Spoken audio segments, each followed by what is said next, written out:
ಇಲ್ಲ sir. Sir, ಈಗ ಇಂಥ ಒಂದು ಘಟನೆ ನಡೆದಿದೆ, ನಾವೇನು ಸಮರ್ಥಿಸ್ಕೊಂತ ಇಲ್ಲ. ಅದಕ್ಕೆ ಸಂಬಂಧಪಟ್ಟ ಅಧಿಕಾರಿಗಳನ್ನ ನನ್ನ ಮುಖ್ಯಮಂತ್ರಿಗಳು, ಗೃಹ ಮುಖ್ಯಮಂತ್ರಿಗಳು ಖಂಡಿತವಾಗೂ ಸಸ್ಪೆಂಡ್ ಮಾಡ್ತಾರೆ. ಎನ್ಕ್ವೈರಿ ಕಮಿಷನ್ ಇನಿಷಿಯೇಟ್ ಮಾಡ್ತೀವಿ. ಅವ್ರನ್ನ ಪ್ರೊಟೆಕ್ಟ್ ಮಾಡೋ ಅವಶ್ಯಕತೆ ನಮಗಿಲ್ಲ ಸರ್. ಬಟ್ ಇಂಥ ಒಂದು ಇನ್ಸಿಡೆಂಟ್ ನಡೆದಿದೆ, ಯಾವುದೇ ಒಂದು ವ್ಯವಸ್ಥೆಯಲ್ಲಿ ಇಂಥ ಸಮಸ್ಯೆ ಆದಾಗ ನಾವು ಹೆಂಗೆ ರೆಸ್ಪಾಂಡ್ ಮಾಡ್ತೀವಿ ಅನ್ನೋದ್ರ ಮೇಲೆ ನಿಂತಿದೆ. ನಾವು ಈಗೇನು ಸುಮ್ಮನೆ ಇರಲ್ವೇ, ನಮ್ಮ ಮುಖ್ಯಮಂತ್ರಿಗಳು, ಹೋಮ್ ಮಿನಿಸ್ಟರ್ ಸಾಹೇಬರು ಇದಕ್ಕೆ ರೆಸ್ಪಾಂಡ್ ಮಾಡ್ತಾರೆ, ಕಠಿಣ ಕ್ರಮ ತಗೊಂತೀವಿ, ಅವ್ರಿಗೆ ಇನ್ನೂ ಕಠಿಣ ಶಿಕ್ಷೆ ಹಾಕಿ ಮತ್ತೊಂದು FIR ಲಾಡ್ಜ್ ಮಾಡ್ತಾರೆ.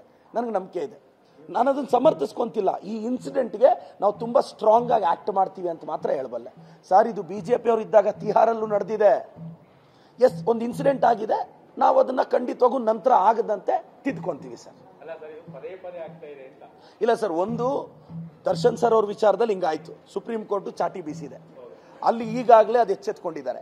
ಈಗ ಇನ್ನೊಂದು ಇನ್ಸಿಡೆಂಟ್ ಇದು ಗಮನಿಸಿದೆ, ಇದು ಮತ್ತೊಂದು ಸಲ ಪರಿಶೀಲನೆ ಮಾಡೋಕ್ಕೆ ಸರ್. ಯಾರೋ ಜೈಲಲ್ಲಿ ಒಬ್ಬರು ಇಬ್ಬರು ಅಧಿಕಾರಿಗಳು ತಪ್ಪು ಮಾಡಿದಾಗ ಇಂಥ ಇನ್ಸಿಡೆಂಟ್ ನಡೆಯುತ್ತೆ, ಅವರಿಗೆ ಖಂಡಿತವಾಗೂ ಖಡಕ್ ಆಗಿ ವಾರ್ನ್ ಕೊಡ್ತೀವಿ. ಇಂಥ ಇನ್ಸಿಡೆಂಟ್ಸ್ ರಿಪೀಟ್ ಆಗದಂಗೆ ನಾವು ನೋಡ್ಕೊಂತೀವಿ. ನಾವು ಅದನ್ನು ಸಮರ್ಥಿಸ್ಕೊಂತ ಇಲ್ಲ ಸರ್. ನಡೆದಿದೆ, ಆ ತಪ್ಪು ನಡೆದಿದೆ, ಮತ್ತೆ ಮರುಕಳಿಸದಂತೆ ನಾವು ಆಕ್ಷನ್ ತಗೊಳ್ಳೋದೇ ಸರ್ಕಾರದ ದಿಟ್ಟ ಕ್ರಮ ಅಂತ ಹೇಳಕ್ ಬಯಸ್ತೇನೆ ಸರ್.